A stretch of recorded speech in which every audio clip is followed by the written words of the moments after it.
സലു കിച്ചണിലേക്ക് സ്വാഗതം. അപ്പൊ രാവിലെ തന്നെ ഞാൻ ചോറ് വെക്കാൻ വേണ്ടി അരി കഴുകി കുക്കറിലേക്ക് വെച്ചിട്ടുണ്ട്. പിന്നെ അത്താഴത്തിന് എഴുന്നേറ്റപ്പോൾ ഉഴുന്നും അരിയും ഞാൻ വെള്ളത്തിൽ കുതിർക്കാൻ ഇട്ടിട്ടുണ്ടായിരുന്നു. അപ്പൊ രാവിലെ തന്നെ അരച്ചു വെക്കാന്ന് കരുതി. അപ്പൊ ഞാൻ എപ്പോഴും ഇത് അരച്ചെടുക്കുമ്പോ തന്നെ ഈ കൂട്ടത്തിൽ പാകത്തിനുള്ള ഉപ്പിട്ടിട്ട് തന്നെ അരച്ചെടുക്കും. പിന്നീട് ഉപ്പൊന്നും ഇടുന്ന പ്രശ്നമില്ല കേട്ടോ. അപ്പൊ ഈ രാവിലെ നമ്മൾ ഇങ്ങനെയുള്ള ജോലികളൊക്കെ തീർത്തു കഴിഞ്ഞാല് അപ്പൊ ഇന്നത്തെ അത്താഴത്തിന് എന്ത് വേണം എന്നൊന്നും ആലോചിക്കേണ്ട ആവശ്യമില്ലല്ലോ. അപ്പൊ അപ്പത്തിനോ ദോശയ്ക്കോ ഒക്കെ അരിയിട്ട് കഴിഞ്ഞാല് ഭയങ്കര സന്തോഷമാണ് കേട്ടോ. അതുപോലെ എനിക്ക് എപ്പോഴും തോന്നിയിട്ടുള്ളത് നമ്മള് സാധാരണ ഉള്ള ദിവസങ്ങളിലെക്കാളും ജോലി കൂടുതലാണ് ഈ നോമ്പിന്റെ സമയങ്ങളിൽ അല്ലേ. എനിക്കങ്ങനെ ഫീൽ ചെയ്യാറുണ്ട്. നിങ്ങൾക്ക് ആർക്കെങ്കിലും ആ ഒരു ഫീലിംഗ് ഉള്ളവരുണ്ടെങ്കിൽ ഒന്ന് പറഞ്ഞാൽ മതി കേട്ടാ. അപ്പൊ എല്ലാം ഞാനിവിടെ അരച്ചെടുത്തിട്ട് കൈ കൊണ്ട് നന്നായിട്ടൊന്ന് മിക്സ് ചെയ്തെടുക്കണം. കൈ കൊണ്ട് തന്നെ നല്ലതുപോലെ മിക്സ് ചെയ്താൽ മാത്രമേ അത് കറക്റ്റ് നല്ല ഒരു ടെക്സ്ചറിൽ കിട്ടത്തുള്ളൂ കേട്ടോ. അപ്പൊ എല്ലാം മിക്സ് ചെയ്ത് ഇനിയിപ്പോൾ അടച്ച് ഞാൻ മാറ്റി വെക്കാണ്. അപ്പൊ ചോറവിടെ റെഡിയാവുന്നുണ്ട്. അപ്പൊ ഞാൻ നോക്കുമ്പോഴേക്ക് നമ്മളുടെ മീൻ വിൽക്കുന്ന മീൻകാരി വന്നിട്ടുണ്ട് കേട്ടോ. അപ്പൊ ഇന്ന് ഞാൻ നോക്കുമ്പോഴേക്ക് അവരുടെ കയ്യിൽ വെറൈറ്റി ആയിട്ടുള്ള പലതരം മീനുകളൊക്കെ ഉണ്ട്. അപ്പൊ ഇപ്പൊ മഴ ആയതുകൊണ്ട് അങ്ങനെ മാർക്കറ്റിൽ പോയി മീൻ വാങ്ങിക്കാനുള്ള ആ ഒരു ഇതൊന്നും നമുക്ക് തോന്നത്തുമില്ല. ഞാനിവിടെ മീൻ ഇപ്പൊ വാങ്ങിച്ചിട്ട് കുറെ ആയി കേട്ടാ. അപ്പം ഞാൻ ഇത് നമ്മളുടെ നവരയും പിന്നെ പാര എനിക്ക് ഇഷ്ടമുള്ള ഒരു മീനാണ് കേട്ടാ. പിന്നെ നിസാർക്കയ്ക്ക് വേണ്ടിയിട്ട് പരവയും ഒക്കെ വാങ്ങിച്ചിട്ടുണ്ട്. അപ്പൊ കുറെ ദിവസം കൂടിയിട്ടല്ലേ. ഇവിടെ ഞാൻ പറഞ്ഞതുപോലെ ഇവിടെ ഞാനും നിസാർക്കയും മാത്രമേ മീന് കഴിക്കുന്നവരുള്ളൂ. പിള്ളേരൊന്നും അങ്ങനെ മീന് കഴിക്കാറില്ല. ഞാൻ വഴക്ക് പറഞ്ഞൊക്കെയാണ് അവരെ കൊണ്ട് മീന് കഴിപ്പിക്കുന്നത്. പ്രത്യേകിച്ച് നോമ്പിന് അവരൊട്ടും എടുക്കത്തില്ല കേട്ടാ. അപ്പൊ മീനെല്ലാം ഞാൻ കഴുകി എടുത്തു കൊണ്ടുവന്നിട്ടുണ്ട്. അപ്പം ഇനിയിപ്പൊ ഇതിൽ നിന്ന് പൊരിക്കാനും കറി വെക്കാണ് ചെയ്യണത്. അപ്പൊ പൊരിക്കാൻ വേണ്ടി ഞാൻ നവര മീന് മസാലയൊക്കെ പുരട്ടി എടുത്ത് വെച്ചിട്ടുണ്ട്. അപ്പൊ അതിപ്പോഴൊന്നും പൊരിക്കത്തില്ല കേട്ടോ. അത് ആ കണ്ടെയ്നറിലേക്ക് മസാല പട്ടിയ മീൻ വെച്ചിട്ട് ഞാൻ അടച്ച് ഫ്രിഡ്ജിൽ വെക്കത്തേ ഉള്ളൂ. കാരണം വൈകുന്നേരത്തേക്ക് മതിയല്ലോ. അപ്പൊ ഇപ്പോഴൊന്നും അതിന്റെ ആവശ്യമില്ല. പിന്നെ ചാള മീൻ എടുത്തിട്ടുണ്ട്. ഇത് നെയ്ച്ചാളയല്ല കേട്ടോ. അപ്പൊ ഈ ചാള നല്ല രുചിയാണ്. അപ്പൊ അത് മസാല പുരട്ടിയിട്ട് കണ്ടെയ്നറിലാക്കി ഫ്രിഡ്ജിൽ വെക്കാൻ പോകണം. നിസാർക്കൊക്കെ ഭയങ്കര ഇഷ്ടമുള്ള ഒരു മീനാണ് ഈ സംഭവം, ചാള മീൻ കേട്ടോ. എനിക്കും ഇഷ്ടം തന്നെയാണ്. സാമ്പാറും ചാളമീനും ഒക്കെ നല്ല കോമ്പിനേഷൻ അല്ലേ. അപ്പം അതും മസാലയൊക്കെ പുരട്ടി എടുത്തിട്ടുണ്ട്. എടുത്ത ശേഷം ഇനിയിപ്പൊ ഇത് ഞാൻ ഫ്രീസറിൽ വെക്കത്തില്ല, ഫ്രിഡ്ജിൽ വെക്കത്തുള്ളൂ. കാരണം വൈകുന്നേരം എടുക്കാനുള്ളതായതുകൊണ്ട് ഫ്രീസറിൽ വെക്കേണ്ട ആവശ്യമില്ല. പിന്നെ കറണ്ട് പോകാതെ നോക്കണം, അത്രയേ ഉള്ളൂ ഒരു സംഭവം. അപ്പൊ ഇനിയിപ്പോ അടുത്ത ജോലിയിലേക്ക് പോണം. ഞാൻ കുറച്ച് പുളി എടുത്തിട്ടുണ്ട്. ഒരു നെല്ലിക്ക വലിപ്പത്തിൽ പുളി എടുത്തത് ഒന്ന് പിഴിഞ്ഞെടുക്കേനെ കേട്ടോ. അപ്പൊ കറി വെക്കാൻ വേണ്ടിയിട്ടാണ് ഞാനിപ്പോ ഇത് എടുക്കുന്നത്. അപ്പൊ രാവിലെ തന്നെ ഞാൻ കറി വെക്കാന്ന് വിചാരിച്ചെന്ന് വെച്ചാൽ വൈകുന്നേരം മിക്കവാറും മഴ കറണ്ടിനെ കൊണ്ടുപോവുകയും ചെയ്യും. അതുകൊണ്ടാണ്. അപ്പൊ തേങ്ങയും കൊച്ചുള്ളിയും മഞ്ഞപ്പൊടിയും മുളക് പൊടി പാകത്തിനുള്ള ഉപ്പും ഈ പുളിവെള്ളം ഇങ്ങനെ ഒഴിച്ചിട്ടാണ് ഞാൻ ഇതൊന്ന് അരച്ചെടുക്കണം. പല രീതിയിൽ ഞാൻ ഉണ്ടാക്കും. പിന്നെ ഞാൻ അരച്ചെടുക്കുമ്പോഴേക്കും മഷി പോലെ അരച്ചെടുക്കത്തില്ല കേട്ടോ. മീൻകറിക്ക് നമ്മൾ അമ്മിയിലൊക്കെ അരക്കണ ആ ഒരു പരുവത്തിനെ അരച്ചെടുക്കത്തുള്ളൂ. പിന്നെ ചട്ടിയിലേക്ക് കറിവേപ്പിലയും അത്യാവശ്യം എരിവിനെയും പച്ചമുളകും ഇട്ട ശേഷം നമ്മളുടെ അരപ്പ് ഇതിലേക്ക് ഒഴിച്ച് പാകത്തിനുള്ള വെള്ളം കൂടി ഒഴിച്ചു കൊടുക്കും. അപ്പോൾ സിമ്പിളായിട്ടാണ് ഞാൻ എപ്പോഴും മീൻകറി ഉണ്ടാക്കണത്, തേങ്ങ അരച്ചിട്ടുണ്ടാക്കുമ്പോൾ കേട്ടോ. ഈ ഒരു രീതിയിലാണ് ഉണ്ടാക്കണത്. അപ്പൊ ഇതിൽ മല്ലിപ്പൊടിയൊന്നും ചേർക്കത്തൊന്നുമില്ല. എന്നിട്ട് ബാക്കിയിരിക്കുന്ന പുളിവെള്ളം കൂടി ഇതുപോലെ അങ്ങ് ഒഴിച്ചു കൊടുക്കും.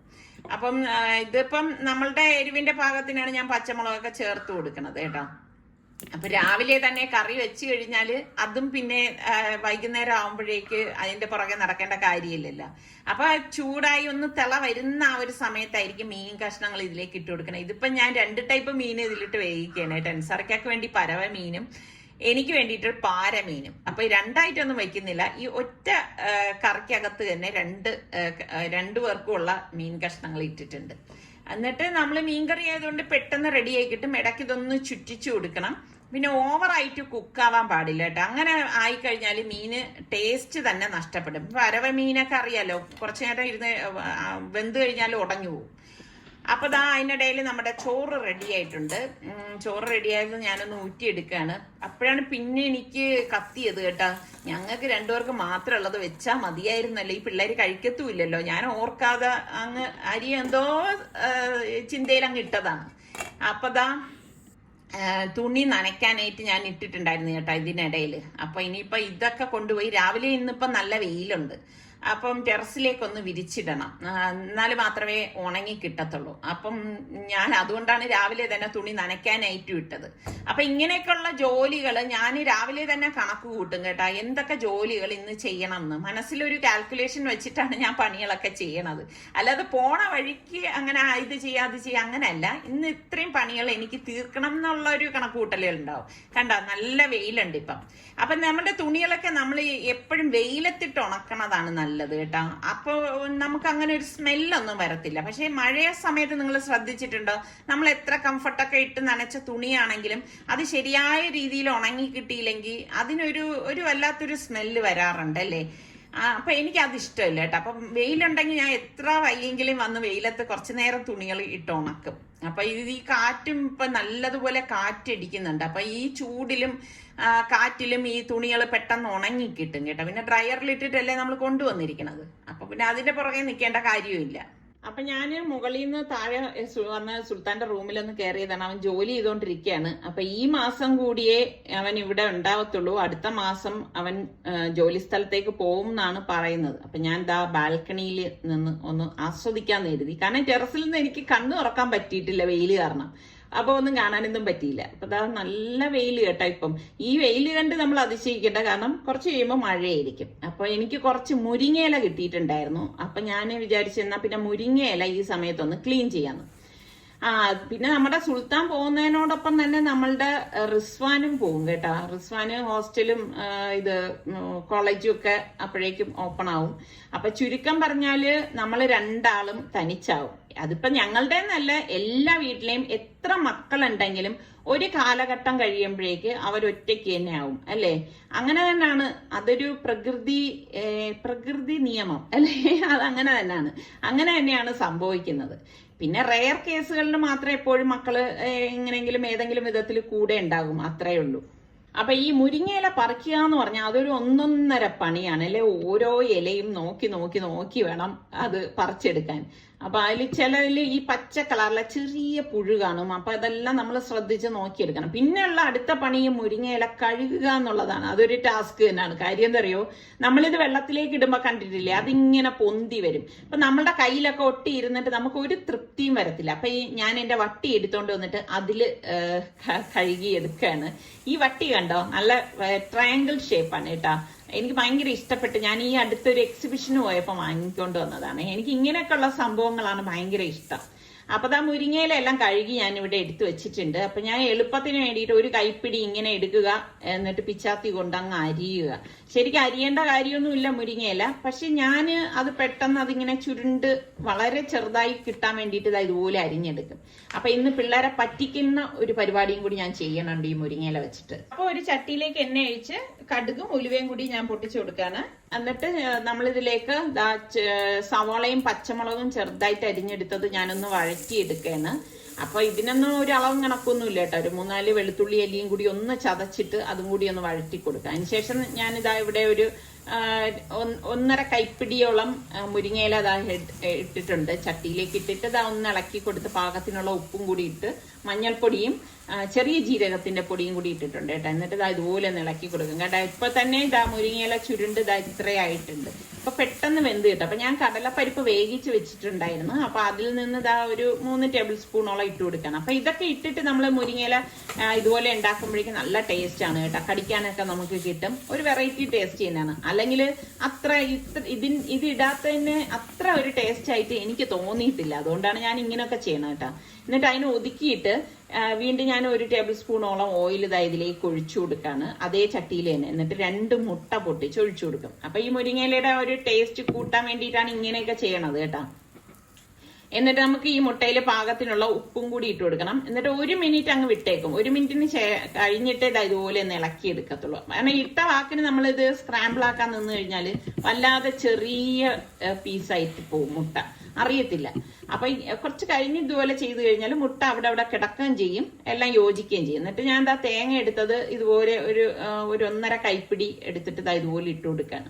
അപ്പൊ എളുപ്പം ഉണ്ടാക്കി എടുക്കാൻ പറ്റുന്ന ഒരു അടിപൊളി തോരൻ തന്നെയാണ് കേട്ടാ ഇത്, മുരിങ്ങയില മുട്ട പരിപ്പ് തോരൻ. അപ്പൊ നിങ്ങൾ ട്രൈ ചെയ്യാത്തവരൊക്കെ ഉണ്ടെങ്കിൽ ഈ ഒരു രീതിയിലും കൂടി ഉണ്ടാക്കി നോക്കിയിട്ട് എനിക്ക് ഫീഡ്ബാക്ക് തരണേ, എങ്ങനെ ഉണ്ടെന്നുള്ളത്. അപ്പൊ ഞാൻ പിള്ളേരെ പറ്റിക്കാൻ വേണ്ടിയിട്ട് ഒരു റെസിപ്പി തയ്യാറാക്കാൻ പറഞ്ഞില്ലേ, അതാണ് ഓയിൽ ഒഴിച്ചിട്ട് ഒരു സവാളനെ എടുത്തത് ഇതുപോലെ ഒന്ന് വഴറ്റി കൊടുക്കും. ഇതൊന്ന് ഒരുപാട് വഴലൊന്നും വേണ്ട. ആ സമയത്ത് നമുക്ക് ഇതിൽ 1 ടീസ്പൂൺ ഇഞ്ചി വെളുത്തുള്ളി പേസ്റ്റ് ചേർത്ത് കൊടുക്കാം. ചേർത്തിട്ട് ഇതുപോലെ ഒന്ന് ഇളക്കി കൊടുക്കാം. അപ്പൊ ഇതിലേക്ക് ഞാൻ 1/2 ടീസ്പൂൺ മഞ്ഞൾപ്പൊടി കൂടി ഇട്ട് കൊടുക്കാണ്ട്. എന്നിട്ട് ഇതെല്ലാം കൂടി ഇത്രയും മാത്രമേ വഴലത്തുള്ളൂ. അപ്പോഴേക്ക് ഞാൻ വീണ്ടും ഒരു 2 കൈപ്പിടിയോളം നമ്മളുടെ മുരിങ്ങയില എടുത്തിട്ടുണ്ടായിരുന്നു.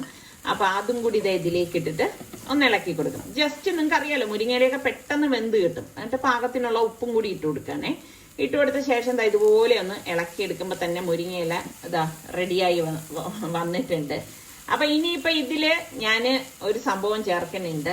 ഇപ്പൊ നിങ്ങളൊക്കെ അത് ചെയ്യോ എന്നുള്ള കാര്യം എനിക്ക് അറിയത്തില്ല, ഉണ്ടെങ്കിൽ ഒന്ന് പറയണേ. ഞാൻ ബീഫ് വേവിച്ച് വെച്ചതാണ് കേട്ടോ.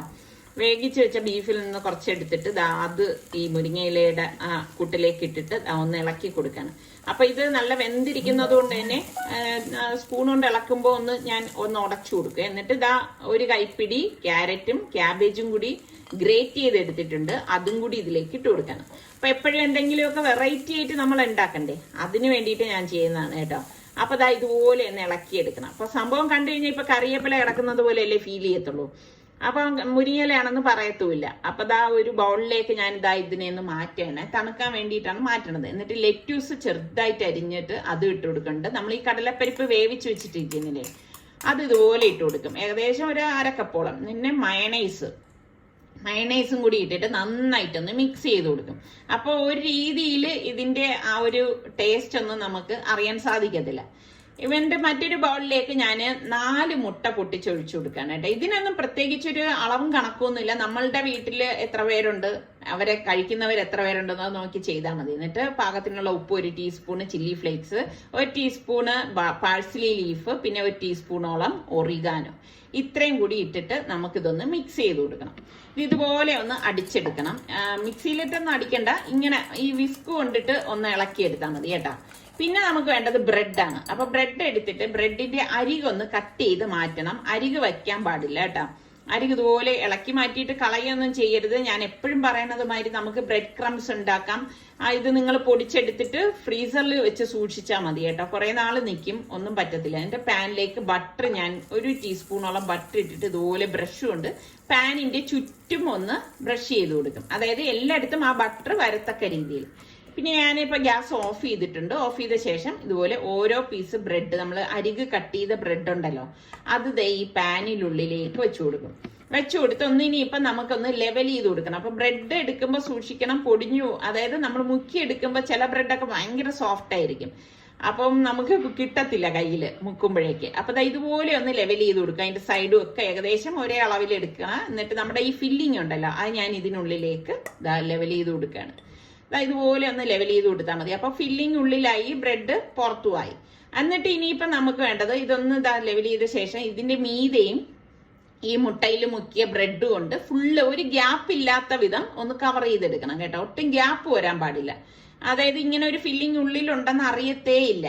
ആ ഒരു രീതി നിങ്ങൾ നോക്കിയാൽ. അതായത് ഇപ്പൊ എല്ലാം കവർ ചെയ്തെടുത്തിട്ടുണ്ട്. എന്നിട്ട് ഗ്യാസ് ഓൺ ചെയ്തിട്ട് ഞാനൊരു തവ വെച്ചിട്ട് അതിന് മീതെയാണ് നമ്മൾ ഈ ഉണ്ടാക്കാനുള്ള പാൻ വെച്ച് കൊടുക്കുന്നത്. എന്നിട്ട് മൂടി വെച്ച് നമുക്ക് ഇനി ഇത് വേവിച്ചെടുക്കണം. ഒരു 15-20, ചിലപ്പോൾ മാക്സിമം 25 മിനിറ്റ് ഒക്കെ വരുവേ. ഞാൻ മീഡിയത്തിനും ലോയ്ക്കും ഇടയിലുള്ള ഫ്ലെയിം വെച്ചിട്ടാണ് റെഡിയാക്കിയത്. അപ്പൊ റെഡിയായി വരുമ്പോൾ സൈഡൊന്ന് ഒതുക്കി കൊടുത്ത് മറ്റൊരു പാൻ ഇതുപോലെ എടുക്കണം. അതിൽ ഞാൻ കുറച്ച് ബട്ടർ ഒന്ന് ബ്രഷ് ചെയ്ത് കൊടുക്കണം. അല്ലെങ്കിൽ എന്തെന്ന് വെച്ചാൽ വിട്ട് കിട്ടാൻ കുറച്ച് പ്രയാസം വരും. ബ്രെഡ് അല്ലേ സംഭവം. അപ്പൊ ഇതുപോലെ നമ്മൾ ഈ ബട്ടറൊക്കെ തേച്ചിട്ട് അത് ഇങ്ങനെ റെഡിയാക്കി എടുക്കുമ്പോൾ കഴിക്കാനും നല്ല ടേസ്റ്റ് ആയിരിക്കും. എന്നിട്ട് ഞാനിപ്പോ ഒരു 20 മിനിറ്റാണ് ഞാൻ വെച്ചത് കേട്ടോ. 20 മിനിറ്റ് കഴിഞ്ഞപ്പോഴേക്ക് ഇതൊന്ന് മറച്ചു വെച്ചു കൊടുക്കുകയാണ്. അപ്പൊ കരിയാതിരിക്കാൻ പ്രത്യേകം ശ്രദ്ധിക്കണം. നിങ്ങൾ അതൊന്ന് നോക്കണേ. ഈ ഫ്ലിപ്പ് ചെയ്യുക എന്ന് പറഞ്ഞാൽ അത് കുറച്ച് പാടാണ് അല്ലേ. പ്രത്യേകിച്ച് ക്യാമറ ഇപ്പുറത്ത് ഓണായിരിക്കുമ്പോൾ നമുക്ക് അത് ചെയ്യുമ്പോൾ കുറച്ച് ബുദ്ധിമുട്ട് തോന്നും. ഇതുപോലെയാണ് ഇരിക്കുന്നത്. അപ്പോൾ ആ സമയത്ത് ഇനിയിപ്പം ജ്യൂസ് അടിക്കണം. ഷമാമാണ് കേട്ടോ. നമ്മുടെ സലൂന് ഏറ്റവും ഇഷ്ടമുള്ള ഒരു ഫ്രൂട്ടാണ് ഷമാം എന്ന് പറഞ്ഞു കഴിഞ്ഞാൽ. അപ്പൊ ഷമാമ് ജാറിലിട്ടിട്ട് ഏലക്കാപ്പൊടിയും പഞ്ചസാരയും പിന്നെ പാലും, ഇത്ര തന്നെ ഉള്ളൂ. പിന്നെ ഐസ് വേണമെങ്കിൽ നമുക്ക് പാകത്തിനുള്ള ഐസ് ക്യൂബ് ഇട്ടടിക്കുമ്പോൾ ഷമാം ജ്യൂസ് റെഡിയാവും. അപ്പൊ ഷമാം ജ്യൂസ് എപ്പോഴും നമ്മൾ നോമ്പ് ഉറക്കുന്ന സമയത്ത് അടിച്ചെടുക്കാവൂ കേട്ടോ. അല്ലെങ്കിൽ എന്താണെന്ന് വെച്ചാൽ ഒരു കയ്പുണ്ടാവും. അപ്പൊ നമ്മുടെ സുൽത്താൻ ഫ്രൂട്ട്സ് ഒക്കെ അവിടെ കട്ട് ചെയ്തെടുക്കുകയാണ്. റിസ്വാനും ഹെൽപ്പ് ചെയ്യുന്നുണ്ട്. അപ്പൊ എല്ലാരും കൂടി ആവുമ്പോഴേക്ക് പെട്ടെന്ന് നോമ്പ് തുറക്കുന്ന സമയം പിള്ളേർക്കൊക്കെ എടുത്തു വെക്കാനും കട്ട് ചെയ്ത് തരാനും ഒക്കെ എന്താ ഉത്സാഹമാണെന്ന് അറിയാവോ. എന്റെ വീട്ടിൽ മാത്രമാണോ അത് ഇനി എല്ലായിടത്തും മക്കളും ഇങ്ങനെയൊക്കെ ആണോ എന്ന് പറയണേ. അപ്പൊ എല്ലാം ടേബിളിലേക്ക് കൊണ്ടുവച്ചിരിക്കുകയാണ്. അപ്പൊ മഴയൊക്കെ ആയതുകൊണ്ട് ഞാൻ ഇവരുടെ അടുത്ത് ചോദിക്കാറുണ്ട് ഈ മഴ സമയത്ത് നമുക്ക് ഫ്രൂട്ട്സ് ഒക്കെ വേണോന്നുള്ളത്. പക്ഷെ നിസാർക്കൊക്കെ ഫ്രൂട്ട്സ് ഭയങ്കര നിർബന്ധമാണ് കേട്ടോ. എനിക്കങ്ങനെ ഫ്രൂട്ട്സിനോടൊന്നും വലിയൊരു താല്പര്യമൊന്നുമില്ല. അപ്പൊ ഞാൻ ഈ സംഭവം ഒന്ന് കട്ട് ചെയ്തെടുക്കുകയാണ്. അപ്പൊ ഇത് ഇവർക്ക് അറിയത്തില്ല ഇതിന്റെ അകത്ത് ഇതാണ് സംഭവം എന്നുള്ളത്. അപ്പൊ ഞാൻ കാണിച്ചു തരാം ഇതിന്റെ ഉള്ള എങ്ങനെയാണെന്നുള്ളത്. അപ്പൊ ഞാൻ എടുക്കണ വാക്കിൽ കുറച്ച് ഫില്ലിങ് താഴേക്ക് പോയിട്ടുണ്ട് കേട്ടോ. അപ്പൊ ഇതുപോലെയാണ് ഇരിക്കുന്നത് കേട്ടോ. പക്ഷെ നല്ല ടേസ്റ്റ് ആണ്. അപ്പൊ ട്രൈ ചെയ്ത് നോക്കണേ. അപ്പൊ നമ്മളുടെ സുൽത്താൻ അത് കഴിച്ച വാക്കിന് തന്നെ എന്റെ അടുത്ത് പറഞ്ഞു ഇതിൽ എന്തോ സ്പിനാച്ച് ചേർന്നിട്ടുണ്ടല്ലോ എന്ന് പറഞ്ഞു. അവന് പെട്ടെന്ന് അറിയാൻ സാധിച്ചു കേട്ടാ. പിന്നെ നിസ്കാരമൊക്കെ ഉണ്ടായിരുന്ന അതെല്ലാം കഴിഞ്ഞ ശേഷമാണ് ഞാൻ കിച്ചണിലേക്ക് വന്നിട്ട് മീന് പൊരിക്കാനായിട്ട് വെച്ചത്. സാധാരണ ഞങ്ങള് നോമ്പ് തുറന്നു കഴിഞ്ഞാൽ പിന്നെ ഭക്ഷണം കഴിക്കത്തില്ല, പിന്നെ അത്താഴത്തിന് മാത്രമേ കഴിക്കത്തുള്ളൂ. അപ്പൊ ഇന്നിപ്പോ ഞാൻ രാവിലെ തന്നെ കരുതിക്കൂട്ടി ചോറൊക്കെ വെച്ചതേ ഇപ്പൊ കഴിക്കാൻ വേണ്ടിയിട്ടാണ്. അപ്പൊ ചൂടോടുകൂടി കഴിക്കുമ്പോൾ ഒരു പ്രത്യേക ടേസ്റ്റ് അല്ലേ, പ്രത്യേകിച്ച് മീൻ പൊരിച്ചതും ഒക്കെ ആയിട്ട് കഴിക്കുമ്പോൾ നല്ല രുചിയാണ്. അപ്പം എപ്പോഴും ഞാൻ കഴിക്കുന്ന ആ സമയത്ത് മാത്രമേ ഈ മീനൊക്കെ പൊരിച്ചെടുക്കാറുള്ളൂ. അപ്പൊ ഞാൻ ചോറൊക്കെ ചൂടാക്കി എടുത്തോണ്ട് വന്നിട്ടുണ്ടായിരുന്നു. ചൂടോടെ ചോറ് കഴിക്കുന്നതാണ് എനിക്കിഷ്ടം കേട്ടോ. അപ്പൊ ഇന്നത്തെ നമ്മളുടെ സ്പെഷ്യൽ സ്പിനാച്ച് പോള എങ്ങനെ ഉണ്ടാണെന്ന് പറയണേ. നിങ്ങൾക്ക് ഇഷ്ടമുള്ള ഫില്ലിംഗ് ഇതിനായിട്ട് ഉപയോഗിക്കാം. അതുപോലെ തന്നെ നമ്മളുടെ ചാനൽ കണ്ടുകൊണ്ടിരിക്കുന്നവരിൽ സബ്സ്ക്രൈബ് ചെയ്യാതെ ആരെങ്കിലും ഉണ്ടെങ്കിൽ നിങ്ങൾക്ക് ഇഷ്ടപ്പെട്ടാൽ സബ്സ്ക്രൈബ് ചെയ്യാനും തൊട്ടടുത്ത് കാണുന്ന ബെല്ലൈക്കൺ പ്രസ് ചെയ്യാനും ഒന്നും മറന്നു വരുതേ. അപ്പൊ അടുത്ത് നമുക്ക് നല്ല റെസിപ്പിയുമായി കാണാം. അതുവരയ്ക്കും എല്ലാവർക്കും ഒരിക്കൽ കൂടി റമദാൻ മുബാറക്.